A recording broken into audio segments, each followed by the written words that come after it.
भारत का समुद्र ये सिर्फ पानी नहीं है, ये लाखों मछुआरों की रोजी है। लेकिन इतने बड़े समुद्री खजाने का फायदा हम पूरा उठा ही नहीं पा रहे थे।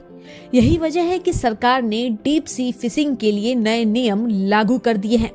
किसान इंडिया के खास शो पशुपालन मास्टर क्लास में हम आपको बताएंगे डीप सी फिशिंग के नए नियम से मछुआरों को कैसे फायदा मिलेगा। भारत का समुद्री क्षेत्र बहुत बड़ा है, करीब 23 लाख वर्ग किलोमीटर, लेकिन टूना जैसी कीमती मछलियों का उत्पादन अभी भी कम है, जबकि हमारे पड़ोसी देश इसे बड़े स्तर पर पकड़कर बेचते हैं।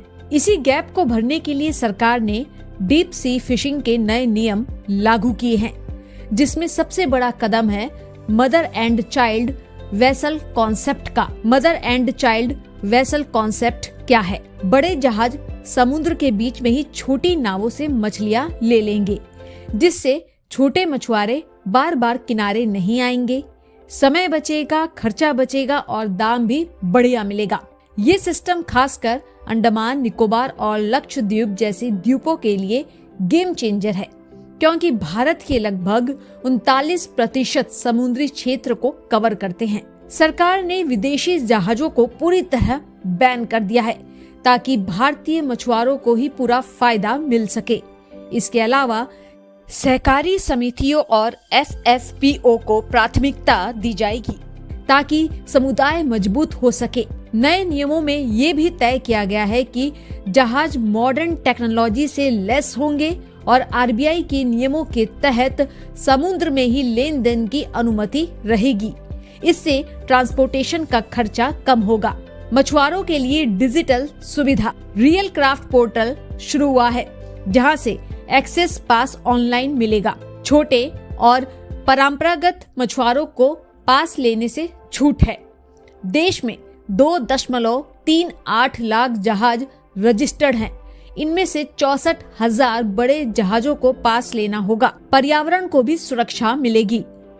LED light fishing, pair trawling और बुल ट्रॉलिंग जैसी खतरनाक तकनीकों पर रोक लगा दी गई है। हर मछली का न्यूनतम कानूनी साइज तय किया जाएगा, ताकि समुद्र का पर्यावरण सुरक्षित रह सके। निर्यात में पारदर्शिता, रियल क्राफ्ट को MPEDA और EIC से जोड़ दिया गया है। अब फिश कैच सर्टिफिकेट और हेल्थ सर्टिफिकेट ऑटोमेटिक बनेंगे। जहाजों पर ट्रांसपोंडर और QR आधारित ID होगी, जिससे तट रक्षक बल को निगरानी में मदद मिलेगी। ट्रेनिंग और आर्थिक मदद, मछुआरों को नई तकनीक पर ट्रेनिंग दी जाएगी। इंटरनेशनल विजिट भी कराई जाएगी। PMMSY और FIDF के तहत क्रेडिट सपोर्ट मिलेगा। समुद्री भारत की दिशा में बड़ा कदम।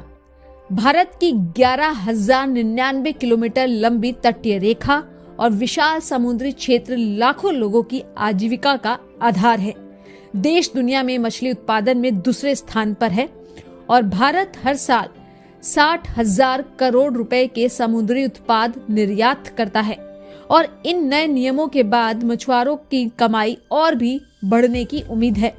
ये बदलाव सिर्फ मछली पकड़ने के तरीके को नहीं, बल्कि पूरे समुद्री इकोनॉमी को नया रूप देने वाले हैं। अगर आप तटीय इलाके से हैं या मछली पालन से जुड़े हैं, तो इन बदलावों से आपका फायदा जरूर होगा।